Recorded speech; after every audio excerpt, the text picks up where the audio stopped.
we're also doing like crazy stuff. I mean, I can't tell you, but like, what would just think about what would Mr. Beast do in the metaverse? Like, how would we take the kind of things that he comes up with, those challenges, but make the metaverse ready?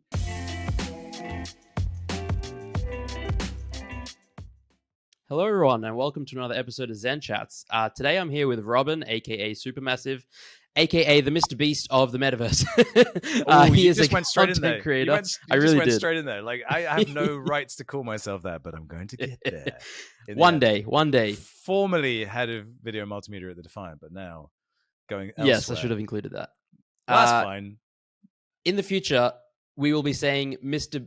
Beast is the Robin of the real world, and anyway, maybe not. Maybe I'm setting expectations too high. That's going to be a challenge. I think Mr. Beast has smashed it, and I think I know why. And it's taken me a while to figure out why, because you look at him and you think, how?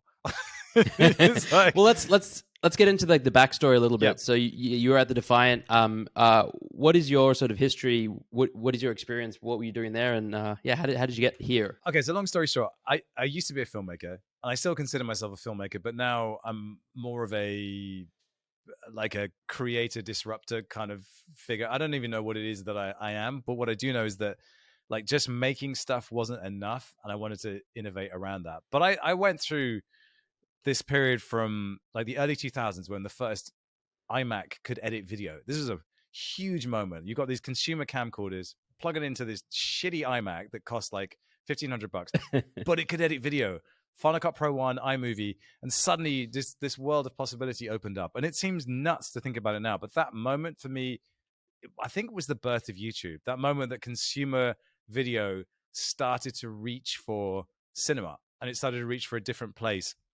So I went through that whole phase of being like an early, I guess you could call it, creator, shooting and editing my own stuff and learning how to do it. And then we started making ski and snowboard videos. I'm English. There are no mountains in England. But as it turned out, the English ski and snowboard scene was about to blow up. And like the whole generation of talent was coming through.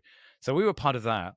And then we turned that into TV shows for the Extreme Sports Channel in the UK, got into like a whole bunch of different things, music videos, corporate films. We learned to set up a business. I mean, I had my first business at 22 and I had no idea what I was doing in a skill set that I didn't have yet as well, just kind of winging it. And then just basically got really good at it. Learned to do all sorts of different things, including running the company. And then after about 8 years of doing that, I just decided I wanted to go freelance and pursue different things, and became a music video director, commercials director, directed a feature film 2016 with my best friend Jez, and then I hit a wall, and the wall was kind of partly kid shaped, but it was also just like there's this expression: there's nothing worse than mediocre success, and I think I was there. Like that, you go through these periods in your life where you almost make it. Like so, you win competitions and you get as agents would say, you get heat, and I guess it's like when you're playing blackjack, the deck gets hot, so you've got this moment. Do you capitalize on it or does it escape you? And like 4 or 5 times it just got away, and it wasn't necessarily because I wasn't ready or because I was lazy and I didn't realize what it was, but I think it was just because it wasn't actually what I was supposed to be doing. And so me being a filmmaker has always been about something that wasn't necessarily the art of filmmaking. It was actually storytelling. And I mean, I grew up a musician and I was always performing, but I didn't realize that was what I was supposed to be doing until I started doing YouTube videos. And I was like, oh shit, I remember this. I was a chorister when I was a kid. I was always the one doing the solos. I loved it. I loved being on stage. So what has happened is that I've figured out subconsciously how to make all of that make sense and figure out where all the money is. Because like in crypto compared to like the real world, like we know the money equation is so imbalanced. It's insane. So like my subconscious was going, go over here, take the things that you love doing, add in a dash of this entrepreneurial thing, and then like just make the conditions right for something to happen. And so that's basically what I've been doing. But it was not intentional and it wasn't planned in any way, shape or form. It's just kind of been on this process of exploration. Crypto opened up as this world of possibilities where it was a very immature space, but storytelling was king. So it was like, how can I be a storyteller in this space and not just become an empty shell or just someone trying to scam you? Like, where's the value in all of that? And that's kind of how I ended up like making videos for the Defiant. It was just like DeFi was nuts.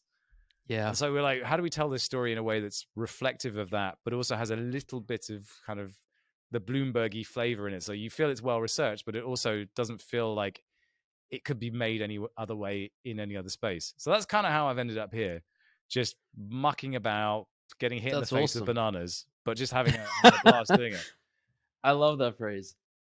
It sounds like, well, we'll get into sort of after the Defiant, but the videos you've done with the Defiant, they're very professional but fun. It's like how I would kind of describe them. They're very well produced, high quality, and they're sort of, compared to 99.9% of the other stuff on YouTube or wherever you see, it's like it's just properly produced. You can tell that there's people with experience like yourself working on it. And what made you decide to leave the Defiant? Because you've recently left. Well, just on that point of things being well produced, YouTube is YouTube, right? What matters is the content itself. But like the content creator should be true to themselves. And like, having spent 20 years making films and getting really good at it and learning how to make commercials, it's just what I enjoy doing. So if I didn't do it like that, I'd feel I just wouldn't want to do it. So for me, if we were going to tell these stories, I would have to bring in a piece of like the old stuff that I do. And a lot of my videos, 90% of it is just me sitting at a desk talking. And that's not because I can't do it any other way. It's because literally there isn't enough time. So we would always try and put like a minute at the beginning of a video where we just flex some creative muscles and show how storytelling can bring an idea to life. The other part of that is that DeFi inherently is quite dull. And it's quite hard. It's quite hard to wrap your head around. So figuring out a way to make all of that stuff interesting and come alive inevitably meant having to reach quite far for some kind of metaphor analogy that was physical and you could actually see. So when we were talking about the merge, for instance, I sat and I thought, how can I explain the merge to people who just are not interested in it? They don't want to hear another dry explanation of how these two things happen. So I was like, we're mixing two things together, we're blending them. I got to blender and I was like, it's tomato soup. So I was like, we're going to do a whole video and just use tomatoes as the analogy for the merge, because we can shoot beautiful images that you will remember and have fun playing with tomatoes and how we shoot that. And then it'll be this beautiful thing for what is a very beautiful piece of engineering and technology, but it won't be the dry thing you normally get. And that's kind of just how we span the idea of shooting with tomatoes. But like, how would you get to tomatoes from the merge? I mean, like, who goes there? But that's I love that. That's the job we had. So why leave the Defiant? Well, I think bear markets are the great kind of rationalizers in the world. So after the excitement and the growth of the channel during 2021, I think both Camilla and myself were thinking from opposite sides of this. Like, when we hunker down and we think about the Defiant brand, what is it? Where does it go from here? And it's very clear that the Defiant is a brand that's crystallized around the most trusted source of information for DeFi. Not necessarily the most hyped, but the most trusted. So that, if you're getting fanboys on other channels, I won't name them, like really hyping up like Ethereum, like, where are you going to go and get like more rational and less hypey information and data? The problem is that the way I've made videos is quite biased and it's quite opinionated, because that's who I am. And I wanted to have an opinion. And it's also like violently creative, because that's what I needed to keep it interesting. And so it became, clear to me that where I wanted to go and where the Defiant wanted to go, we're heading in different directions. And it's not like anything went wrong. It's just actually the Defiant needed to grow past me and be more of a kind of team rather than hinged on just one singular creator. So it was like we'd gone past 100,000 subscribers and then really had to think, well, where do we go next? Oh, 1 million subscribers. I'm like, can I scale the Defiant video to 1 million subscribers and still keep it fun for myself when I know that the brand needs to go over there? And the answer was no. So I, then I began thinking about where I would go next and what I would do next. And like, the path opened up pretty fast, to be honest. And we can talk about why and how. Yeah, Coming I'd up love to after dig these into that. messages. So we don't have sponsors. We probably should have sponsors on this show. It's something that I've got like the sun just shining right in my gob here. All good. There we go. All right, we're back from our non-existent sponsors. It's my choice. And the choice of a beer? generation. It is a beer. Lovely. I love it. Oh, it's so I woke up like 90 minutes ago. I'm in Munich in Germany, but it's I live on this crazy schedule. So for me, it's like 8 a.m. Just woke up, and I'm in anyway. Yeah, I get it. I totally get that. Yeah, the why and the how. Let's dig into that. And so you said it's sort of the path opened up pretty quickly after the Defiant and what you want to do. What does that look like? So I've been thinking very carefully about PFPs, NFTs, the metaverse, and all of the things that I was kind of interested and excited about. And one of the things you have to remember is if you're a filmmaker, the thing you think about more than anything else is your audience. You think about who they are, how they congregate, how you build that audience, and how you keep giving them things that you want to give them. Because ultimately, the goal is to keep making things. And so having an audience built in, as we now know, if you're an influencer, that's very valuable to brands. It's very valuable, full stop. And so with PFPs, I've kind of thought there was a more wholesome, that's not the right word, a more interesting way of doing that audience dance than what I saw on social media, YouTube, TikTok. Because I fundamentally don't like that. Yeah. And there's a couple of reasons why, but so I got really kind of interested in how that would work out. Because back in 2017, I was already thinking about this, and there was no PFPs back then. It was just NFTs and how they might benefit filmmakers, and I've always been interested in that. But then this whole PFP thing blew up. But I was also thinking about the issue of this 4-year cycle of Bitcoin. Like we ride for like a year, 14 months, something like that, and it feels amazing. And then you get to this point where all of that goes away, and you as a creator have not changed. You and what you do have not changed, but the market has changed.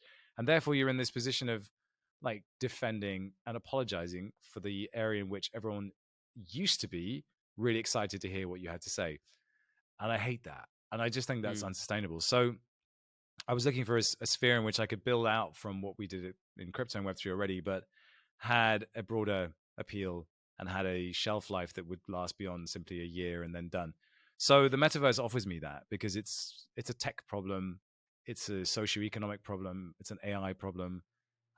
It can be a video game, but it can be sports. It has a huge world of possibility. But here's the thing. When you think about the metaverse and people who make content in the metaverse, there's maybe 3 podcasts max that are specifically about the metaverse. And you can guess what they are. Interviews with people. There's one actually that's come up with Mark Pesce, who was like one of the first guys that ever built a metaverse 30 years ago. It's fascinating. You have to watch it. But generally, it's just like, well, Metaverse is a $20 trillion opportunity. Roblox, Minecraft. We're really excited about it. Now, social presence and VR. And, it's a 3D CGI, it's a 3D rendered environment in real time. Okay, great. And turn off. And here's the latest earnings report from Adobe. It's like, great. NVIDIA just released a new card. Great. Or it's buy this land, it will go up 1,000x. Yeah. Hey guys, I just spotted this new platform on Solana. It's gonna go up 1,000x. You gotta buy this land before it runs out, man. You gotta trust me. It's so easy to build. It's like Unity builder, man. Like you just jump into Unity, you can build anything you want. Right. Yeah. So you have a great career in impersonations. You got the accents and stuff down pat. It's all part of the show, my friend. It's all part of the show. So the thing that I realize is like there's a kind of massive gap in the metaverse market. Particularly when you think about like the amount of money that's been spent in the metaverse. So just from a purely business perspective, just what is the opportunity here in a non-saturated market? And does such a thing even exist on YouTube anymore? Well, it turns out it does. It's just called the metaverse. And the biggest asset and also the greatest thing about it is it's got a built-in supervillain. Like Mark Zuckerberg. He just keeps on saying stuff. You're like, thank you very much. Thank you very much. Just keep feeding it, sir. And then everyone hates it. And all the journalists, as one, shit on Facebook. They shit on Meta and they shit on everything he's doing. And I'm like, but what if he's right? And what does that look like? And then like once you start thinking like that, it's just like, well, this could be really awesome and terrifying, of course. And then like the thing that really sort of cements it for me is I've got 2 kids, 1, 8 and 10, and I watch them play Roblox and I watch their minds get blown by Minecraft. I'm like, everyone who's like a critic of this just isn't thinking like an 8-year-old kid, because that's the mindset you need to go into it with. You need to kind of take yourself back to like the early 90s, or in my case, the late 80s, when you're a small little chap and like computer games were just the coolest thing ever. And like you didn't care about all these other implications of this thing. That's who's going to take this stuff and run with it. So for me, it was just, okay, that's a really rich environment, but how am I going to approach this? How am I going to make 100,000 subscribers look like a 1-week target? And that's when you start thinking about the creator economy and how that's exploded during the pandemic, and how the audiences that these huge creators have are just so valuable, and also just so kind of dysfunctional in terms of the relationship between the creator and their audience, and how Web3 should be able to kind of make it less dysfunctional. I don't think it can solve it all, but it can make it less dysfunctional. And then suddenly you've got this heady mixture of all these different ideas and things. But the scary thing is, like, to really make Web3 work in a meaningful way, it has to like scale up like massive, because you can do like niche DAOs and like really small scale things that high net worth, high power individuals coming together, like Constitution DAO, for instance, can do a lot, but it's very single kind of use and then very laser focused. Yeah, and it's like these communities come together and then they disperse. Whereas creators, it's a completely opposite thing. It's like you got to have a kind of 3-year mindset. So you basically just have to think, like, how do I scale an audience to the largest size I possibly can? Because once I can get it scaled up, all the Web3 kind of things that can really do some good actually start to work, because the network effects kick in, and you know that's something you really want. And I think crypto's done a really good job of nurturing the idea that small communities can punch above their weight, and I love that. I think that's absolutely true. But there's no doubt that the paradigm that we're in at the moment is bulk volume clustered around entertainment. And so for me, it was just, how do I attack the metaverse story in a way that's going to be like massively entertaining, which is actually hugely liberating and hugely expensive, funnily enough. I can imagine. But like, just thinking in terms of what is the, you know, if the story we want to tell is this, for instance, at the end of WALL-E, so you know that film with a little robot? I don't know if you've seen it. Yeah, I fell asleep during WALL-E and I get a lot of shit for it, but I need to go back and properly watch it. You should. It's awesome. I need to go back and watch it. But spoiler alert, at the end of WALL-E, like, we spent an hour and something minutes learning to love a robot that demonstrates immense humanity, and then we're confronted with human beings, and they're just fat and they're stuck in these chairs that whiz them around, and everything they need is served up to them, and they're basically just jacked into a machine. That's, I think, what most people think the metaverse is. And yet when I'm in VR or doing anything metaverse related, it's incredibly physical generally. And so trying to take that idea and extend it as far as possible. So instead of just saying the metaverse is physical, how do I make that real? How do I make that into a story that's going to resonate with people? And particularly when you look at the new Pico headset for VR or the new Quest Pro that's coming out, they're designed to allow people to spend 7, 8, 9 hours in a headset comfortably. Oh. So they're much more ergonomically designed to airflow's a thing and hygiene's a thing. Like, all of these are leading you down a path. And so it's like, how do I tell that story rather than just saying, well, they've released a new headset? Because it's just not interesting. Who does this well? Top Gear. So like when Top Gear took on cars, there was car review shows and they would kind of dry and you drive a car. And no, they said cars are lifestyle. They're part of us. We merge with them. So let's go on adventures with our cars. And that's how Top Gear became Top Gear. It was just, you know, old men trying to hold on to their youth, just going on adventures together. And it really resonated. So I think there's all of that for the metaverse. And it's a story that nobody's telling because they just don't think it's cool. But I do think it's cool.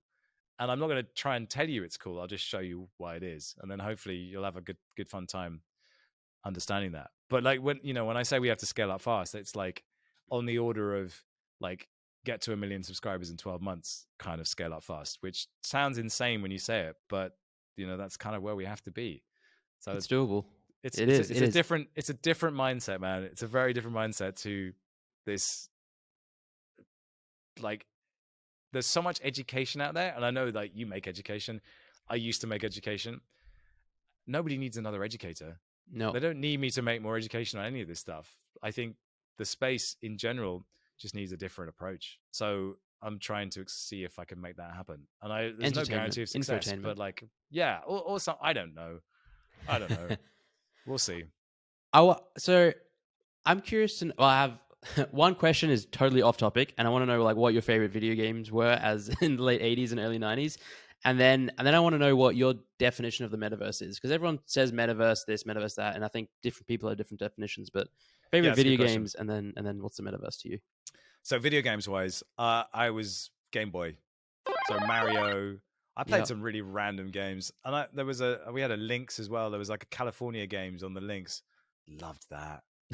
And then I don't even know what that is. No, it was rubbish. But it was just like you could surf. It was the most basic, but the Lynx was color. So like, yeah, nice. Like I guess my like PlayStation 1 games were like, there was one called Olympic Soccer. It was just terrible, full of glitches, full of bugs, but it played great. We've got it over there. We pick it up and play it from time to time, because it's like, as a pure game experience for football, it's immense. And it's like, it's 25 years old. It's garbage. Yeah. No, it's older. Man, it's older than that. Wow. And we still play it. Ridiculous. That's amazing. And then Fallout, Final Fantasy 7. Oh god. FF7. So many hours lost to Final Fantasy 7. God, it was a good game. Like when you got to that point where like the spells would last 25 minutes. Yeah. Special spells. Not to the round. It's just like just sitting there like loving it. Yeah. Now we live in a generation where the entire game lasts that long. Yeah, exactly. Right. Yeah. And then the metaverse. The metaverse is yet to be defined. I don't have a definition for it yet, because I haven't found one that makes any kind of sense to me yet. There's lots of them around which are like, it's about social presence. It's the next phase of the internet. It's about a live, persistent 3D environment. But like, all of that just falls short for me. So I'm hunting for that definition, and it would be wrong of me to claim that I have it. And I know that there's definitions which don't do the definition thing, but instead say, what are the attributes of a metaverse? And that's to do with interoperability, to do with, like I said, the persistence. So when whatever happens in that world, when you come back, it's moved on without you. And then like 3D, that it should be built in 3D. But beyond that, like, so much of it's going to be about the interface layer. And that stuff is so immature right now. We don't know. Yeah. So I guess we're looking for the iPhone moment for the metaverse. Yeah. Yeah, I look forward to that.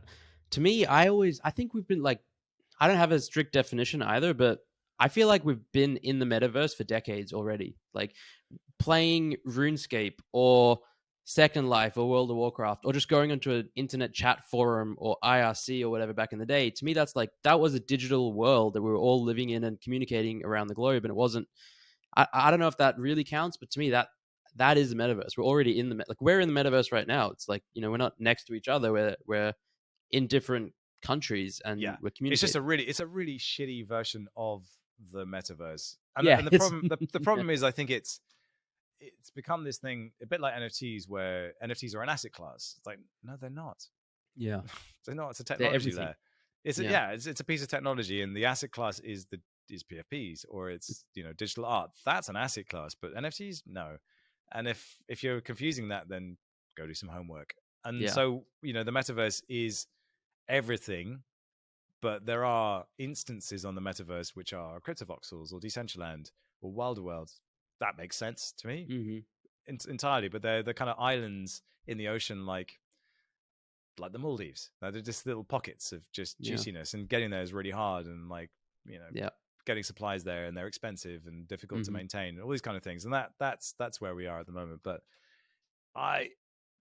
the metaverse itself was kind of built for real like 30 years ago, and it was built by the military. So the military were trying to do training exercises before. This is before the first Gulf War, Desert Storm, and they were kind of learning from previous battles, whether and they were trying to get tank commanders to level up. So they built a sim, and that sim had all the attributes of a metaverse. And then they, as all these things do, the computers became cheaper and they got VR involved. But the actual birth of it was, it was back in the late 80s, early 90s. Yeah. Which seems ridiculous now because you think how crap the tech must have been. But this was how far ahead of their time they were. And then it just didn't take off. And there were so many reasons why it didn't take off, but primarily it was just they couldn't get the hardware to run what they needed to run at a consumer level. And then finally, here we are, where the consumer tech has caught up to the point where it actually could happen. And now we know that like it needs to be mobile, and we'll probably have at some point some kind of device that'll inevitably become an implant. And like we just have to get, as a species, we have to get comfortable with the idea of implants, and we're nowhere near that yet. But like that's where it's going. So yeah, it's a funky time, that's for sure. Do you ever feel like afraid or scared about like a dystopian future that whether it is like Wall-E where we're all plugged into devices, but I guess I don't really see that happening because, like you said, the metaverse is very physical and a lot of these things are physical, but maybe more along the lines of we see like play to earn games. We saw Steppen where it's like move to earn. I sometimes feel afraid that we're leading into a future where like every single second of our day is financialized and everything we do is like making a token, earning a token, or if you're not doing it, and then it's just like we're like hamster wheels running. Do you have concerns about that? Yeah, of course I do. I mean, I have this conversation with the kids, but they want to buy an expansion pack or they want to buy skins for their avatars in Roblox. And you ask them, why do you have to pay for it? Well, because that's how I get what I want. And at the same time, we're giving them pocket money and saying, this is your money, go and buy something with it. It's difficult. We're putting together our first couple of films for the metaverse, and we're being very careful to go on platforms where you don't have to buy land, where you can still build, you can build something and have that networked experience, and having a small scale build. You still need to learn some Unity to do it. Monoverse is a good example of that, but you don't need to buy land. And I think that's incredibly important. There should be a freedom of expression and creativity. Like Webiverse, I think, is probably the closest we have to that very open source version of it. But yeah, I have a kind of strange faith in the human race to balance itself out, which is so that we get like a net zero in all of this. Because yes, of course, there's going to be dystopian components to it. And we're also, as a species, grappling with the very real possibility that AI will surpass us. It's scary. And like, yeah, and you have these conversations every day. Like, what has AI produced now? Oh, it's video. A Meta release a press release saying they've created a text to video generator using AI. Like, okay. And like human being over here, like, what? It's terrifying. And like, and it's like, yes, middle class, formerly kind of very secure jobs like accountants and lawyers are going to find themselves replaced by robots. This is real. This is very, very real. And so you have to take two views on it. Either those human beings that are highly qualified simply give up, which I think is extremely unlikely, or they adapt.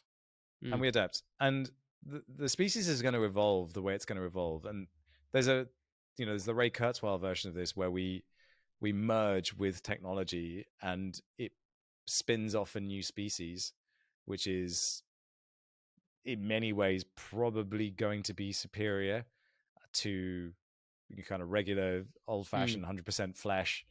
And that introduces this dynamic, which is, think about your pets. Now human beings are the pets of these superior beings. That's hard to think about. Yeah. but it's inevitable. It's inevitable. When you think about where cybernetics are going, implants, all these kind of things, and AI, all this stuff, it's where we're going. And you can either run away from it and try and pretend it's not happening, or you can kind of be an architect of how that happens.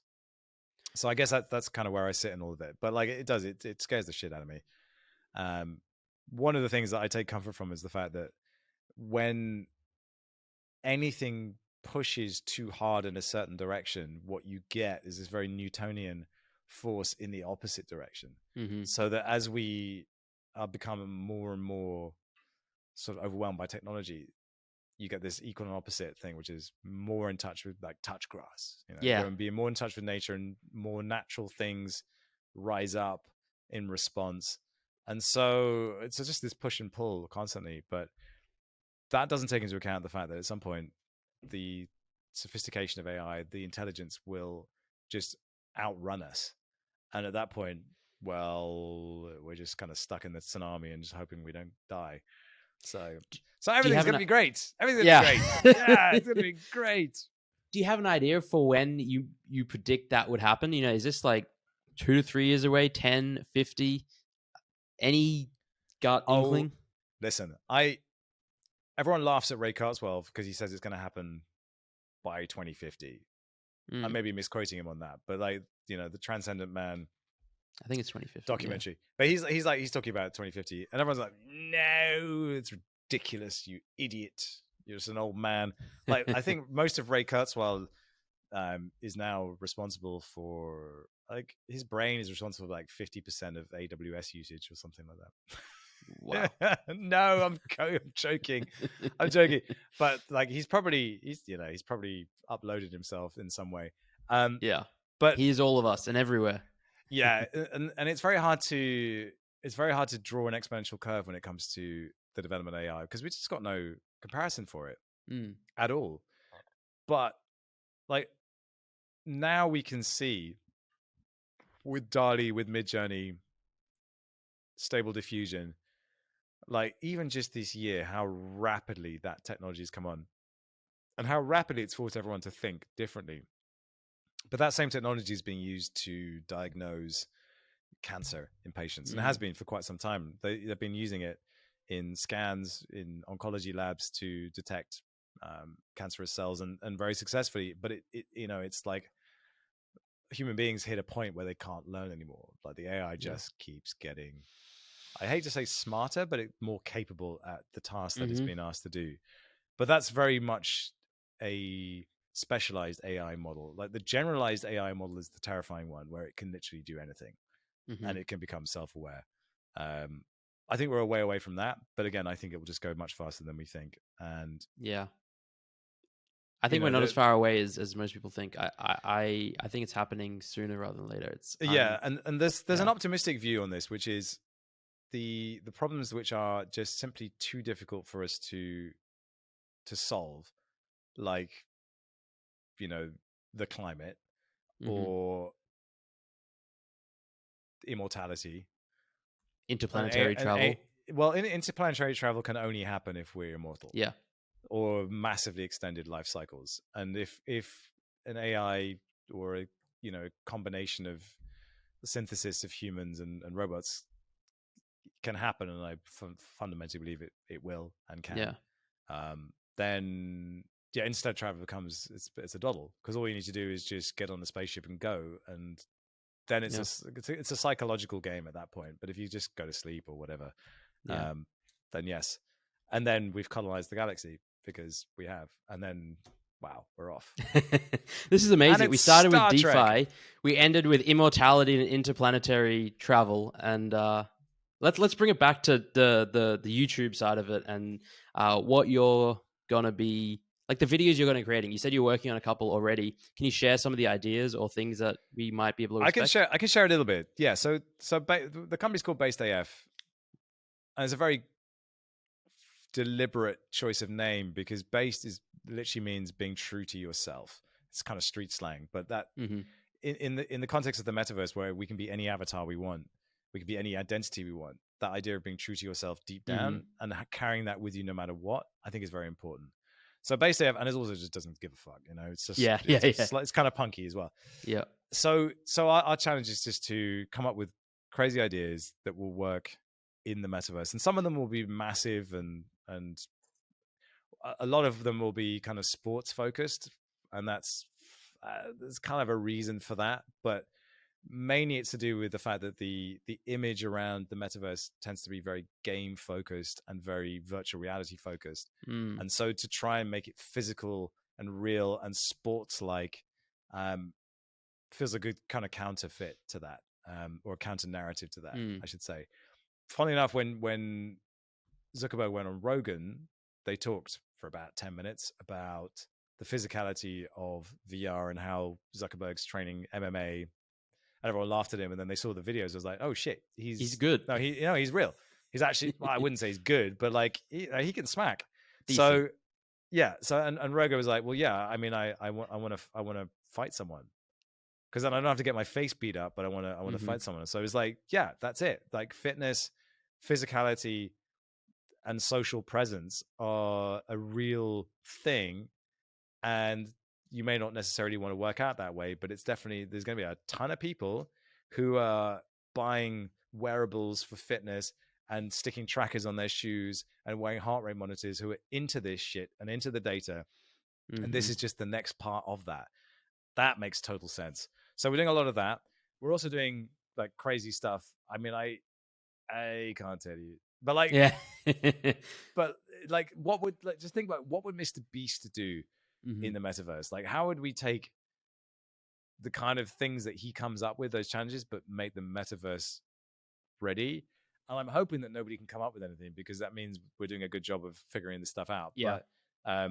But what the great blessing that we have is that the technology to serve the metaverse is accelerating at a pace that's just hilarious, to be honest with you.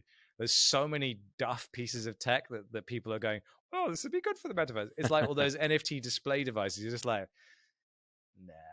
Yeah. Like, what is it? So we can have fun kind of looking at those and testing them out. And then, in 10 years, we'll look and go, oh man, we were so far off. But all of that stuff that's pretty nice. So we'll have some more kind of sidebar-y stuff where it's like, well, we did this with this piece of technology, but fundamentally the main thing we want to do is take an idea to the very extreme we can, whether it's to do, like, maybe it's a dating show, maybe it's some motion capture. I have my motion capture helmet here. So that's very cool.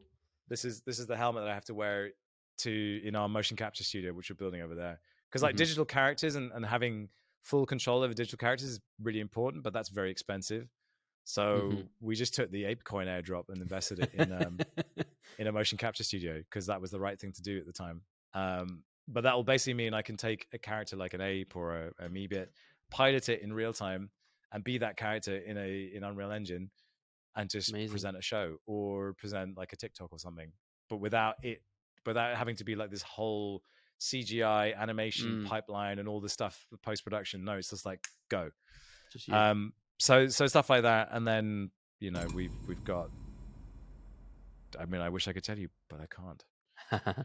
Well, it is very exciting. When are you planning on launching? When can people watch these videos, and what's the call to action? How can people follow along and yeah, good question. So we are grown doing a PFP collection, but there's a very specific reason why we wanted to have a PFP collection, and it's because we need a core audience that will be our super fans.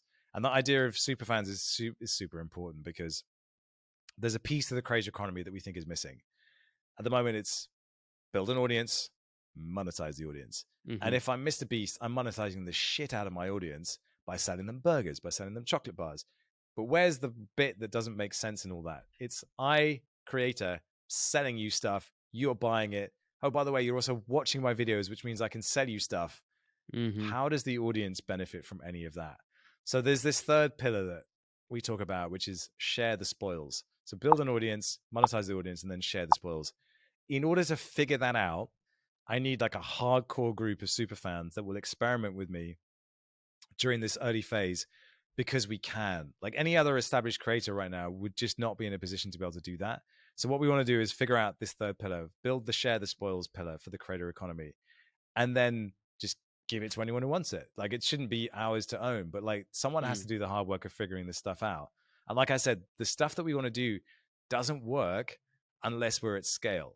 So we have to build this system where we can incentivize people to come and be part of that journey with us, be our super fans, be what we like to call full-time fans. Because if they're doing work, i.e. watching video, then they should be rewarded for that in some way. The trick, this is the bit that I insist on, do not add a shitcoin. Do not just airdrop NFTs. Now, we can airdrop NFTs, great. Don't add a shitcoin. If you take the shitcoin away, it gets really hard. But that's the point. It should be hard. And that's why we have the NFT community, because they are crazy enough. People in NFTs are crazy enough to actually try and figure this stuff out. And they have to be in the trenches with us. And like, if they are, awesome. So that's what we're doing. That drops first week in November. We haven't decided on a full date.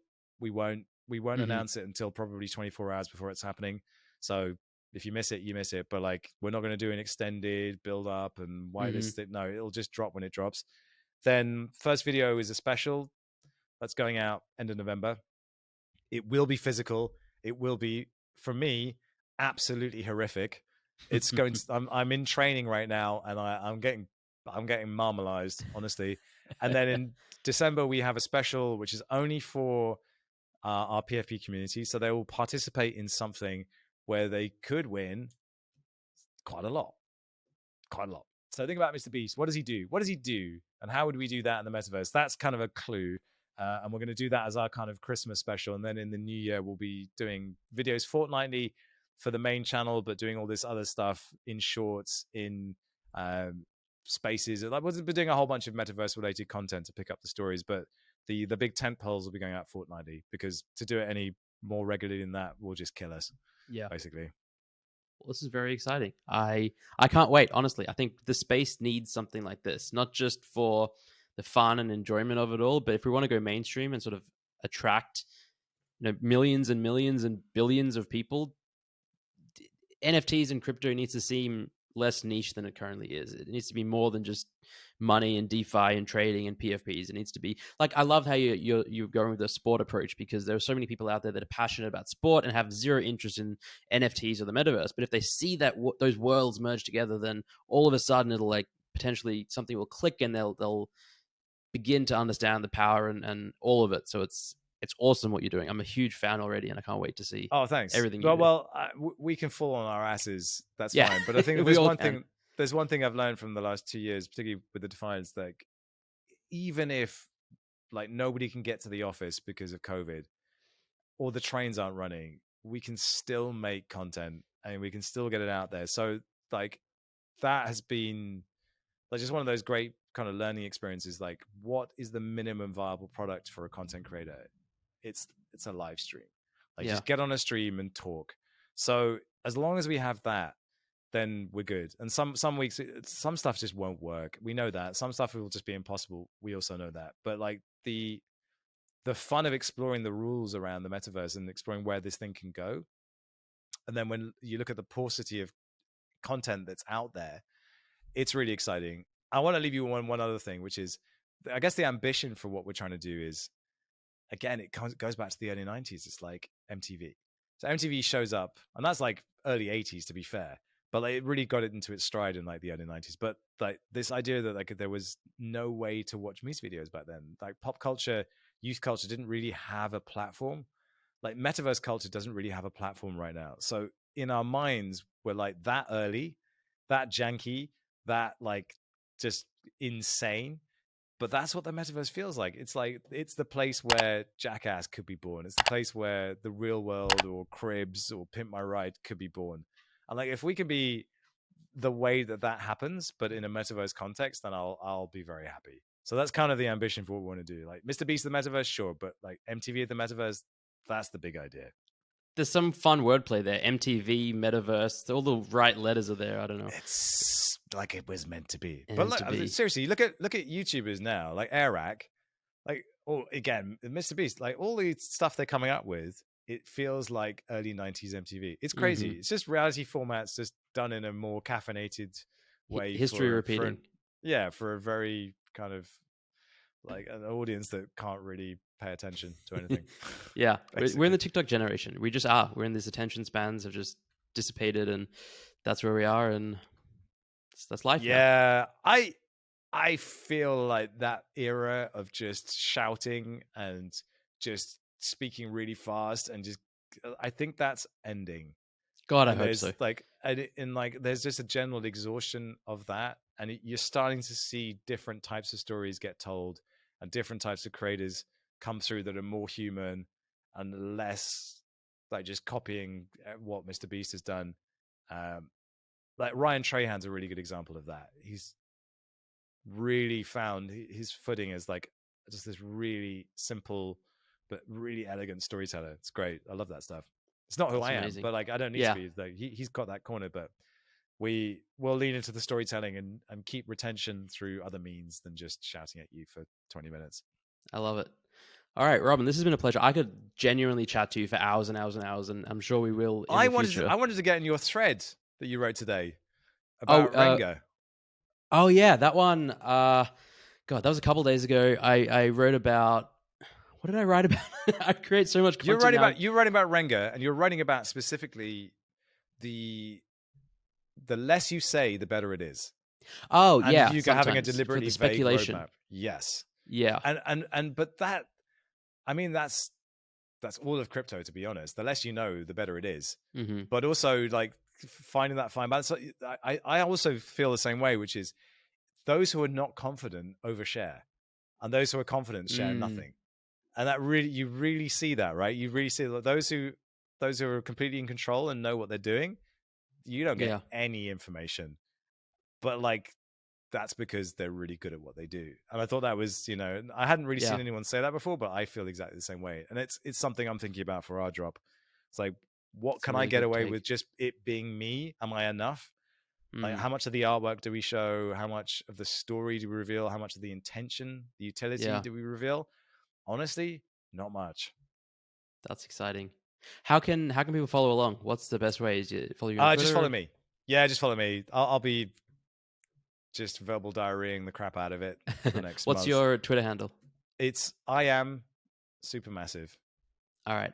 At I am SuperMassive. We'll have a link in the show notes below and everything. So that's the one. Awesome. This has been a pleasure. Thank you so much for being here. Absolutely. Well, I don't know if you saw, but in there was a recent article listing the 75 most influential NFT heads, and you were at number 3. I did not see that. That's very cool to see. I need to share that with you. I was just like, who is number 1 and 2? No, I'm kidding. 1 is Beeple, and 2 is Murat Pak. That's an interesting number 2. I know. Interesting. I mean, I don't want to sort of do you a disservice here, but it feels like it was written by someone that may not necessarily know everything. Beanie was also on there. That's a whole other story. That's a whole other thing, All right, digging into it was not a good call. Let's stick with number 3. Yay! No, but that's good, man. That's good. Number 3. I'm stoked. Yeah. Am I? Oh no, am I gone? You're number 9. You're just after Pranksy. So look, you've smashed it. Top 10.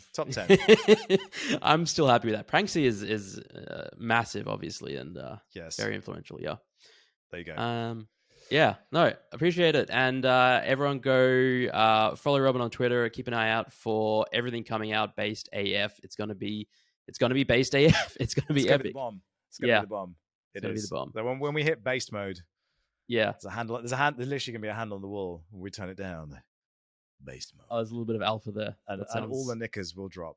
I mean, it's literally that's all it's for. That's going to be right there at the end. That line is going to be what we put at the front of this episode. Exactly. It's like Robin hit the cancellation button right at the end of the episode, and that was it. Thank you very much, everyone. Good night. Good night. All right. Thank you, everyone. Thank you.